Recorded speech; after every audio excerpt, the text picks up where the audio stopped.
পারে 10 ওহম রোধ, 1 ampere current যাচ্ছে এর থেকে বির দিকে। এখানে 2 ভোল্ট একটা ব্যাটারি এই দিকে লাগানো আছে। ভিএ মাইনাস ভিবি কত? এখানে কারেন্ট যাচ্ছে এই দিকে 2 অ্যাম্পিয়ার কারেন্ট, রোধগুলি হচ্ছে 20 ওহম 10 ওহম, দুটো ব্যাটারি আছে 2 ভোল্ট 4 ভোল্ট। এখানে ভিএ মাইনাস ভিবি কত? আর এখানে এই বিন্দুর বিভব বলা আছে, এটার রোধ বলা আছে, কারেন্ট বলা আছে, এটার রোধ বলা আছে, কারেন্ট বলা আছে। এই বিন্দুর বিভব কত? এই বিন্দুর বিভব কত? সি বিন্দুর বিভব কত? বি, ও এবং সি 3 বিন্দুর বিভব ভিও, ভিবি, ভিসি কত হবে বার করতে হবে। কারশফের সূত্র তোমরা প্রয়োগ করা হয়তো শিখেছ, জানো। ধরো এটা 10 ওহম রোধ, মনে করো কারেন্ট যাচ্ছে এইদিকে। আমি এখানে একটা বিন্দু বললাম, এই বিন্দু। আমি যদি এই গোটা লুপে একবার ঘুরে আসি, এই বিন্দুর সাথে আমি যদি এখানে আরেকটা বিন্দু ধরি, এ আর বি বিন্দু, নিশ্চয়ই এ আর বি বিন্দুর বিভব পার্থক্য 0 হবে। এর মধ্যে তো কোনো রোধ নেই, এর মধ্যে কোনো রোধ নেই। তাহলে এর থেকে যদি আমি ফিরে আবার বিতে আসি বা এতে আসি, বিভব পার্থক্য 0 হবে। আচ্ছা, এটা কি করে হয় মনে রাখতে হবে। আমি যদি এই বিন্দুর থেকে যাত্রা শুরু করে এই দিকে যেতে থাকি, কারেন্টের দিকে যদি যাই, রাস্তায় যদি যাবার সময় যদি ব্যাটারি পড়ে এবং রোধ পড়ে, কি হবে? ব্যাটারির একটা ভোল্টেজ থাকে, তড়িৎচালক বল ধরো 2 ভোল্ট। যখন আমি মাইনাসকে ক্রস করব, প্লাসের দিকে যাব, বিভব বেড়ে যাবে, তার মানে 2 ভোল্ট বাড়লো। আমি এখান থেকে যদি এখানে আসি, 2 ভোল্ট বাড়লো। এবার যদি আমি প্রবাহ মাত্রার দিকে রোধকে অতিক্রম করি, রোধের প্রান্তীয় বিভব প্রভেদ কত হবে? I into R. এইখানকার বিভব প্রভেদ কত? I into R, I into 10। রোধের ক্ষেত্রে প্রবাহ মাত্রার দিকে যখন আমরা যাব, তখন বিভব আবার কমে যাবে। তাহলে দেখো তো, আমি যদি এই বিন্দু থেকে যাত্রা করে আবার এই বিন্দুতে ফিরে আসি, ঠিক এই নিয়মটা ফলো করি। এই বিন্দুর বিভব মনে করো ভিএ, এই বিন্দুটার বিভব মনে করো আমরা জানি না ভিএ। তাহলে এখান থেকে আমি এটা ক্রস করলাম, তাহলে +2 ভোল্ট আমাকে লিখতে হবে। কেন? ব্যাটারির মাইনাস থেকে পজিটিভের দিকে আসলাম। এইবার কারেন্টের দিকে রোধের ক্ষেত্রে কারেন্টটাকে দেখতে হবে, কারেন্ট কোন দিকে যাচ্ছে। তুমি যদি কারেন্টের দিকে যাও, বিভব কমে যাবে। তার মানে এই প্রান্তটা অ্যাকচুয়ালি প্লাস, এই প্রান্তটা মাইনাস। প্লাস থেকে যদি মাইনাসের দিকে যাও, বিভব কমবে। কত পরিমাণ বিভব কমবে? মাইনাস আই ইন্টু আর পরিমাণ বিভব কমবে। রোধের প্রান্তীয় যা বিভব প্রভেদ সেই পরিমাণ কমে গেল। করে এটা, তাহলে এটাও হলো, এটাও হলো, আর কিছু এখানে নেই। আবার ইজুকাল টু দিয়ে সমস্ত শেষ। আবার এই বিন্দুতেই ফিরে আসলাম, আবার এই বিন্দুতে ফিরে আসলাম। ব্যাপারটা বুঝতে পারলে? তাহলে অ্যাকচুয়ালি ভিএ আর ভিএ একই বিন্দুতে ফিরে আসার জন্য ভিএ ক্যান্সেল। অ্যাকচুয়ালি তাহলে কী আসলো? 2 minus I R equal to 0। তার মানে 2 ইজুকাল টু আই আর। 2 মানে এই ভোল্টেজটা, তার মানে ভি ইজুকাল টু আই আর। ওহমের সূত্রই তো এটা, ভি ইজুকাল টু আই আর আসলো। কারেন্টের দিকে যদি রোধকে অতিক্রম করি, তাহলে বিভব ভি কমে। কারেন্টের দিকে যদি রোধকে অতিক্রম করি, তাহলে বিভব কমবে। আর ব্যাটারির ক্ষেত্রে যদি আমি এই দিকে যাই, পজিটিভ থেকে নেগেটিভ দিকে যাই, তাহলে বিভব কমে। আর যদি এই দিক থেকে এদিকে আসো, তাহলে বিভব এই বিন্দু থেকে এই বিন্দুতে আসো, তাহলে বিভব সেই ক্ষেত্রে বাড়বে। ব্যাটারিকে তুমি অতিক্রম করছো প্লাস থেকে না মাইনাস থেকে? মাইনাস থেকে প্লাসে গেলে বিভব বাড়বে, আবার প্লাস থেকে মাইনাসের দিকে গেলে বিভব কমবে। ব্যাটারির ক্ষেত্রে কারেন্ট দেখতে হবে না, কিন্তু রোধের ক্ষেত্রে কারেন্ট দেখতে হবে।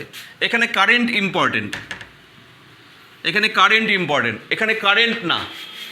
এখানে আমি কোন বিন্দু থেকে কোন বিন্দুতে যাচ্ছি, ব্যাটারিকে ক্রস করার সময়, সেটা ইম্পর্টেন্ট। সেটা প্লাস থেকে মাইনাসে যাচ্ছি নাকি মাইনাস থেকে প্লাসে যাচ্ছি, সেটা ইম্পর্টেন্ট। তাহলে এবার দেখো তো বুঝতে পারো কি না, আমি প্রথম অঙ্কটা করাচ্ছি। এ বিন্দু, এটা ভিএ, এ বিন্দুর বিভব ভিএ, কারেন্টের দিকে রোধ অতিক্রম করলাম, তাহলে মাইনাস, কারেন্টের দিকে রোধ অতিক্রম করলাম মাইনাস IR, I মানে 1, R মানে 10। এইবার আসলাম, এটা ক্রস হয়ে গেল, এবার এটা ক্রস করব, প্লাসের থেকে মাইনাসে যাচ্ছি, তাহলে -2 ভোল্ট হলো, ইকুয়াল টু দিতে হবে এই বিন্দুর বিভব। এখানে চলে আসলাম একদম, তার মানে এই বিন্দুর বিভব ভিবি। ব্যাস, তাহলে VA -12 ইকুয়াল টু ভিবি, তার মানে VA minus VB equal two 12 volt. Clear? এবার সেকেন্ড, এটা সেকেন্ড, তুমি বি বিন্দু কারেন্ট যেদিকে যাচ্ছে তুমি সেদিকে যেতে পারো, অথবা এদিকে উল্টো দিকে যেতে পারো। আচ্ছা, কারেন্ট যেদিক থেকে আসে সেদিকে যাই, এটা 1 নম্বর। নম্বর 2, এই বিন্দু থেকে এই বিন্দু দিকে আসি, কারেন্টটা এদিকে আসছে, এই বিন্দুর বিভব ভিবি। ব্যাটারি ক্রস করলাম, প্লাস না মাইনাস, এদিক থেকে এদিকে আসছি, -4 হলো। এবার রোধ, রোধ কারেন্টের ডিরেকশনে মাইনাস হবে, তাহলে -2 × 10 হলো। আবার এটা +2 ভোল্ট, মাইনাস থেকে প্লাসে আসলাম, +2 ভোল্ট। এবার এটা আবার কারেন্টের দিকে দিক, তাহলে -2 × 20 ইকুয়াল টু, লাস্ট কোথায় আসলাম, এই বিন্দুতে, তাহলে ইকুয়াল টু VA। ব্যাস, তাহলে VB -4 -20 +2 -40 ইকুয়াল টু VA। তাহলে VB -64 +2 না, তাহলে হচ্ছে -62 ইকুয়াল টু VA। তোমার কাছে চেয়েছে কি দেখো এবার কোশ্চেন, VB - VA 62, বাট চেয়েছে এখানে VA - VB, তাহলে VA - VB হচ্ছে -62 ভোল্ট, ওহমের সূত্র চ্যাপ্টার। এইবার এটা ও বিন্দুর বিভব চাই, কারেন্ট সবসময় যায় উচ্চ বিভব থেকে নিম্ন বিভবের দিকে, তাহলে এ বিন্দু আর ও বিন্দুর মধ্যে নিশ্চয়ই কারেন্ট তো এদিকে যাচ্ছে, এ বিন্দু উচ্চ বিভব, এটা নিম্ন বিভব, জাস্ট ওহমের সূত্র প্রয়োগ করলেই হবে। তাহলে VA - VO equal to IR।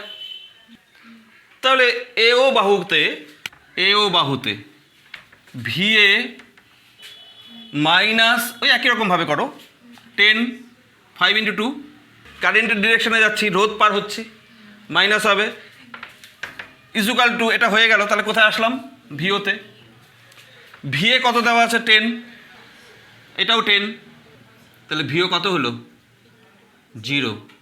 তাহলে এই বিন্দুর বিভব 0। এইবার তাহলে এই বাহুতে আসি, এই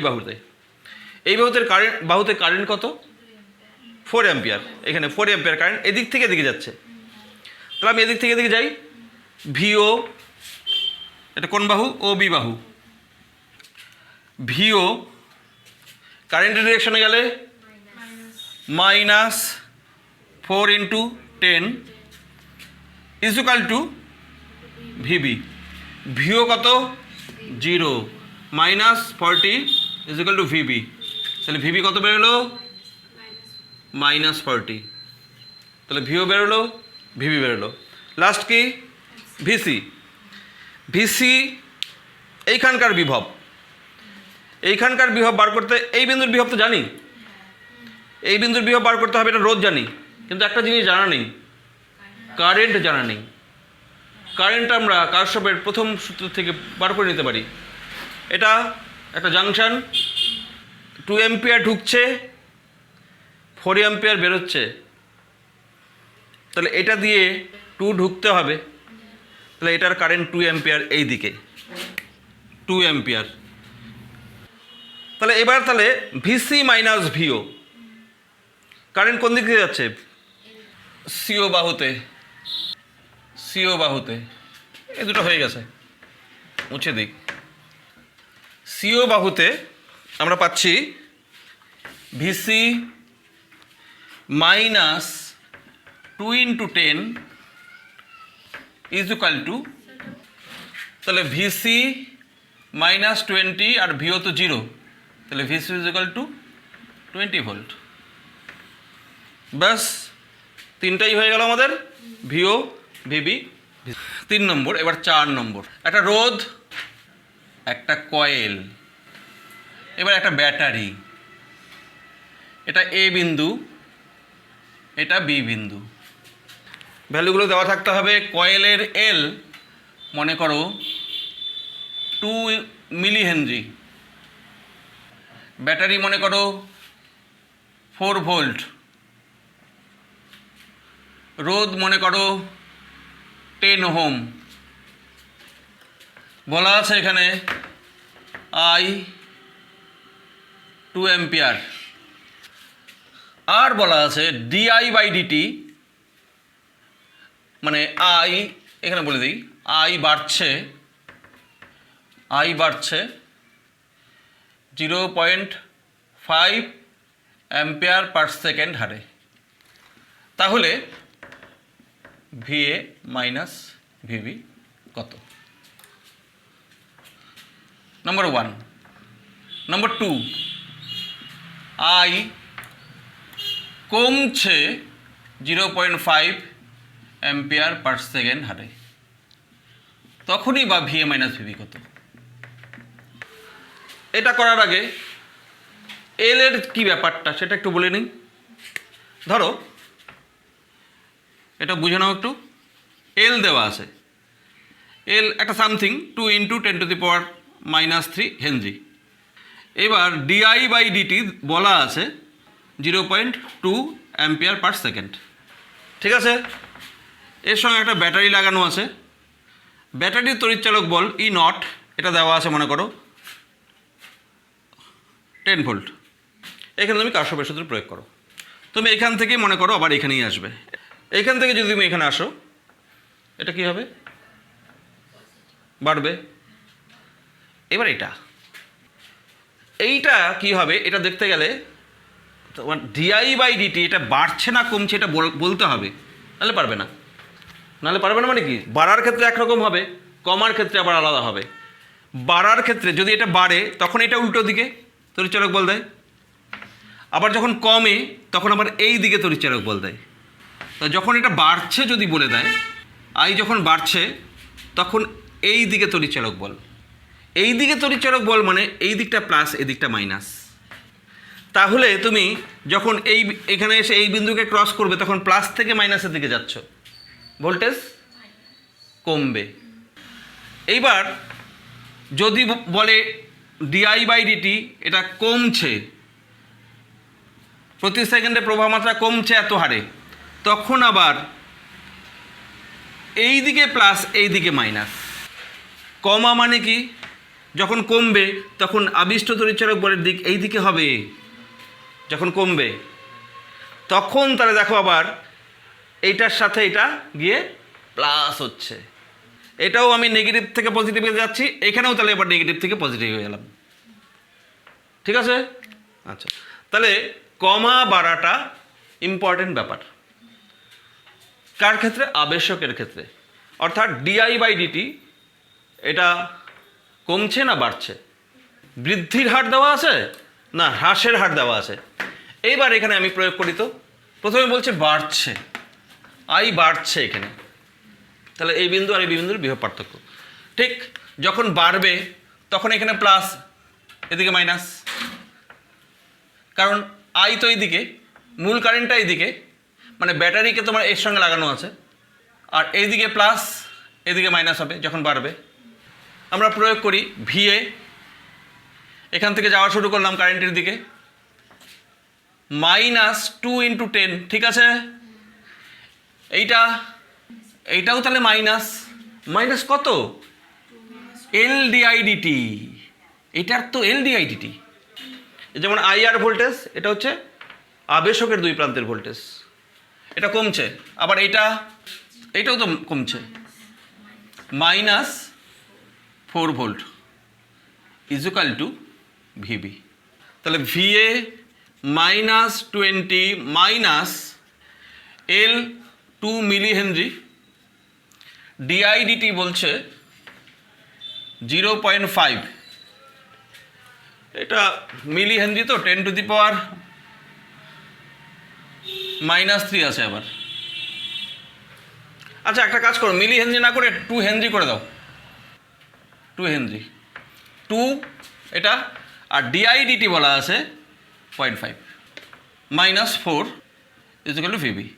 আর ভিএ মাইনাস 24 মাইনাস 1 মানে মাইনাস 25 একবারে ইকুয়াল টু ভিবি। তাহলে VA minus VB equal to 25 volt. এটা 1 নম্বরের অ্যান্সার। এবার নম্বর 2, আই কমছে। আই যদি কমে শুধুমাত্র এখানটাই চেঞ্জ হবে, আমরা তো এদিক থেকে দিয়েই যাব। তাহলে ভিএ মাইনাস 20, আর তখন এইটা হয়ে যাবে এইদিকে মাইনাস, এই দিকটা প্লাস, তার মানে এইটা হবে +2 ইন্টু 0.5, আর -4 তো আসি ইকুয়াল টু ভিবি। এইবার তাহলে ভিএ মাইনাস 23 হবে ইকুয়াল টু ভিবি। তাহলে VA minus VB equal to 23 volt. তো এবার সাবেশাঙ্ক নির্ণয় হবে। প্রথমে আমরা বৃত্তাকার কুণ্ডলীর সাবেশাঙ্ক নির্ণয় করব। একটা বৃত্তাকার কুণ্ডলীর মধ্য দিয়ে তড়িৎ প্রবাহ পাঠালে পরিবর্তনশীল তড়িৎ প্রবাহ অবশ্যই, ধরো এটা আর ব্যাসার্ধের বৃত্তাকার কুণ্ডলী, এর মধ্যে দিয়ে তড়িৎ প্রবাহ পাঠানো হচ্ছে। যখন তড়িৎ প্রবাহ বাড়বে তাহলে এর মধ্যে বিপরীতমুখী তড়িৎচালক বল আবিষ্ট হবে। সবার আগে বৃত্তাকার কুণ্ডলীর জন্য চৌম্বক ক্ষেত্র কত হয় সেটা আমাদের দেখতে হবে। চৌম্বক ক্ষেত্র বৃত্তাকার কুণ্ডলীর প্রবাহের জন্য চৌম্বক ক্ষেত্র B ইকুয়াল টু μ0I/2R। যদি n পাক হয়, n পাকের কুণ্ডলী যদি হয়, সেই ক্ষেত্রে নিশ্চয়ই হবে B equal to μ0I/2R into n। এবার তাহলে কুণ্ডলীর প্রতি পাকে যাচ্ছি কোথায়? আমরা যাচ্ছি ফাই ইকুয়াল টু LI। তাহলে L ইকুয়াল টু আমরা বার করতে পারবো সাবেশাঙ্ক φ/I করে, ফাইটা বের করতে চাচ্ছি আমরা। তাহলে কুণ্ডলীর প্রতি পাকে জড়িত চৌম্বক flux equal to B into A। B into A, A মানে হচ্ছে এটার ক্ষেত্রফল। সুতরাং কুণ্ডলীর n পাকে জড়িত ফ্লাক্স সেটাই phi NBA। What is B? μ0I/2R into n। এবার A মানে হচ্ছে πr², বৃত্তাকার কুণ্ডলীর ক্ষেত্রফল। এবার দেখো কি আসলো আমাদের, এটা n, μ0 আছে, I আছে, μ0I/n² πr নিচে 2, তাই হবে না? μ0I/n² পাই, একটা আর নিচের থেকে কেটে গেল, একটা আর থাকলো আর নিচে 2 থাকবে। তাহলে ফাই ইকুয়াল টু এটা। সুতরাং সাবেশাঙ্ক L equal to φ/I। φ/I করলে জাস্ট μ0n² πr/2, এটাই বৃত্তাকার কুণ্ডলীর সাবেশাঙ্ক। দেখো বৃত্তাকার কুণ্ডলীর সাবেশাঙ্ক নির্ভর করছে, এটা শূন্য মাধ্যম জন্য μ0, যদি অন্য কোনো মাধ্যম হতো তাহলে মিউ হতো। পাক সংখ্যার উপর নির্ভর করে, ব্যাসার্ধের উপর নির্ভর করে, কতটা পাক আছে এবং ব্যাসার্ধ কত। ব্যাসার্ধ বেশি হলেও সাবেশাঙ্ক বেশি হয়, পাক সংখ্যা বেশি হলেও সাবেশাঙ্ক বেশি হবে। এটা গেল বৃত্তাকার কুণ্ডলী। এবার একটা সলিনয়েডের সাবেশাঙ্ক কত হবে সেটা আমরা দেখব। সলিনয়েড ঠিক পদ্ধতিটা একই, কীরকম পদ্ধতি? ফার্স্ট আমরা বি বার করব, তাহলে phi is equal to B A করবো, এন পাকের জন্য এন বি এ করবো, ফাইয়ের সঙ্গে আই এর একটা সম্পর্ক আসবে, তারপরে ফাই বাই আই করলে যা পাওয়া যাবে সেটাই এল। এবার সলিনয়েডের ক্ষেত্রে দেখো, চৌম্বক ক্ষেত্র কত? সলিনয়েডের জন্য বি ইজ ইকুয়াল টু, মনে নাই, mu not N I, mu দিতে পারো। What is an? একক দৈর্ঘ্যে পাক সংখ্যা, তার মানে মিউ নট, এটার দৈর্ঘ্য যদি এল হয় এন বাই এল আই, এটা হচ্ছে চৌম্বক ক্ষেত্র। এবার প্রতি পাকে জড়িত পাক সংখ্যা, এই প্রত্যেকটা পাকের মধ্যে প্রতি পাকে জড়িত চৌম্বক flux is equal to B into ক্ষেত্রফল। তাহলে এন পাকে মোট চৌম্বক ফ্লাক্স, মোট flux phi is equal to N B A. এবার এন বি মানে mu not N by L into I, আর একটা এ। সুতরাং সাবেশাঙ্ক L is equal to phi by I. Phi by I মানে হচ্ছে mu not N square A by L, এটা হচ্ছে আমাদের কুণ্ডলীর সাবেশাঙ্ক, mu not N square A by L. তার মানে দেখা যাচ্ছে সলিনয়েডের সাবেশাঙ্ক নির্ভর করছে ক্ষেত্রফলের উপর, পাক সংখ্যার উপর। পাক সংখ্যা বেশি হলে সাবেশাঙ্ক অনেক বেশি হয়, স্কোয়ার হিসাবে বেশি হয়। অল্প পাক সংখ্যা বাড়িয়ে দিলে সাবেশাঙ্ক অনেক বেড়ে যাবে। আর সাবেশাঙ্ক আমাদের বেশি দরকার, সাবেশাঙ্ক বেশি হলে তো আমাদের আবিষ্ট তড়িৎচালক বলও বেশি হবে। যাই হোক, তাহলে সাবেশাঙ্ক এন স্কোয়ারের সঙ্গে সমানুপাতিক, এ এর সঙ্গে সমানুপাতিক কুণ্ডলীর ক্ষেত্রফল, আর কুণ্ডলীর দৈর্ঘ্য সলিনয়েডের দৈর্ঘ্যের উপর নির্ভরশীল ব্যস্তানুপাতিক। দৈর্ঘ্য আবার কমাতে হবে, দৈর্ঘ্য বাড়লে আবার সাবেশাঙ্ক কমে যায়, ব্যস্তানুপাতিক। তাহলে সলিনয়েডের সাবেশাঙ্ক হলো। তাহলে এবার হচ্ছে আবেশকের বা কুণ্ডলীর চৌম্বক শক্তি। আমরা জানি আবেশকের বিরুদ্ধে একটা কারেন্ট পাঠালে ও বাধা দেয়, কিন্তু কারেন্টটা তো তবু যায়। তার মানে এই ব্যাটারিকে একটা কার্য করতে হয়। এই কার্য আবেশকের মধ্যে স্থিতিশক্তি রূপে সঞ্চিত থাকবে। এই সঞ্চিত স্থিতিশক্তিকে আমরা বলি চৌম্বক শক্তি। এই চৌম্বক শক্তিটা কত হবে এটা আমরা বার করতে চাই। ধরো কোনো মুহূর্তে কারেন্ট আই, আর এর মধ্যে আবিষ্ট তড়িৎচালক বল ই, তাহলে এই ব্যাটারির কত ক্ষমতা প্রয়োগ করতে হবে? আবেশকের আবিষ্ট তড়িৎ চালক বলের আবেশকের বিরুদ্ধে ব্যয়িত ক্ষমতা, ব্যয়িত তাৎক্ষণিক কথাটা বলে দেই, যে মুহূর্তে কারেন্ট আই সেই সময়ে কত ক্ষমতা, সেটা হচ্ছে ক্ষমতাকে আমরা সবসময় dw বাই dt দিয়ে লিখি, কার্য করার হার। এই ক্ষমতা is equal to E into I. ক্ষমতা ভিআই ক্ষমতা না, voltage into current, or dw is equal to E I into dt. E মানে কি? ই মানে তো এল ডিআই ডিটি, এটা তো আবিষ্ট তড়িৎচালক বল। তুমি মাইনাস একটা দিতে পারো, minus L DI by DT. আমরা মাইনাস চিহ্ন বর্জন করে লিখলাম এল ডিআই ডিটি, তারপরে আই, তারপরে আবার ডিটি। ডিটি দিতে দেখো ক্যান্সেল, তাহলে L I DI DW is equal to, তাহলে এটা কি? সামান্য কারেন্টের পরিবর্তনের জন্য কত কার্য করতে হচ্ছে ব্যাটারিকে, বাইরে থেকে কত কার্য করতে হচ্ছে। এবার কারেন্ট যদি আমরা 0 টু আই, সুতরাং 0 থেকে আই তড়িৎ প্রবাহের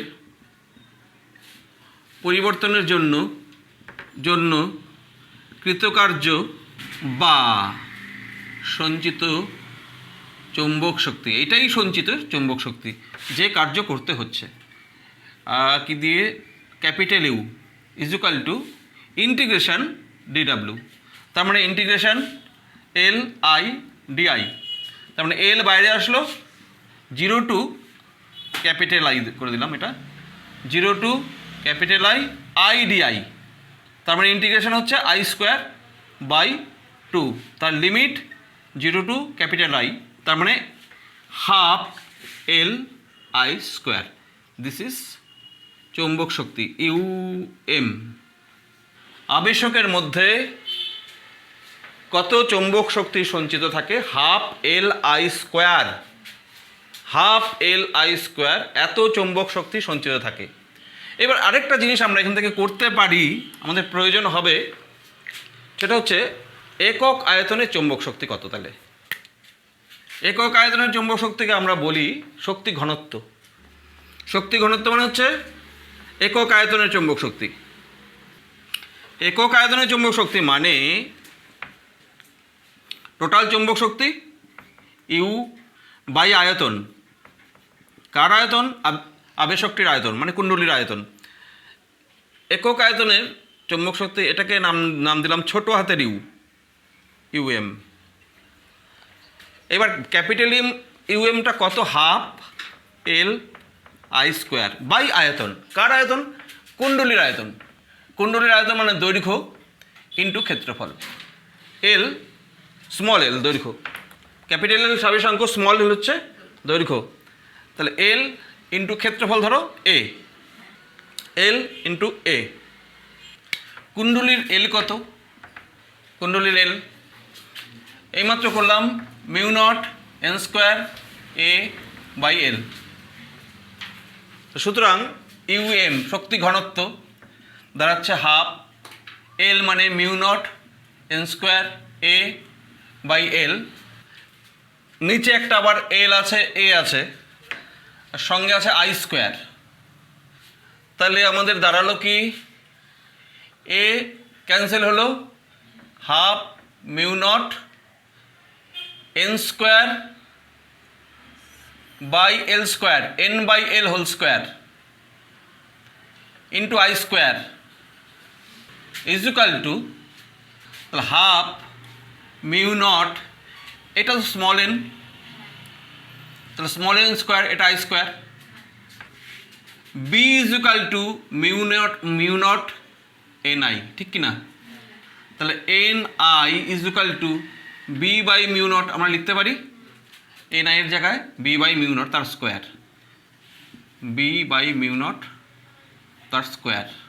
তার মানে দেখা যাচ্ছে একটা মিউ নট উপর থেকে কাটবে, তাহলে half B square by mu naught. This is the একক আয়তনে চৌম্বক শক্তি, B square by 2 mu naught. আবেশকের মধ্যে যেমন চৌম্বক শক্তি থাকে একক আয়তনে, তেমনি ধারকের মধ্যেও তড়িৎ শক্তি থাকে। সেই তড়িৎ একক আয়তনে মানে শক্তি ঘনত্ব ধারকের ক্ষেত্রে, মানে তড়িৎ শক্তি ঘনত্ব, সেটার মান কিন্তু হয় স্মল ইউ ই, এটা ঘনত্ব। এমনি শক্তি তো ধারকের শক্তি কত? হাফ সিভি স্কোয়ার ইউই, আর শক্তি ঘনত্ব হয় স্মল ইউ যদি দিই, এটা হয় half epsilon not E square. এটা হচ্ছে তড়িৎ শক্তি ঘনত্ব, আর এটা হচ্ছে চৌম্বক শক্তি ঘনত্ব।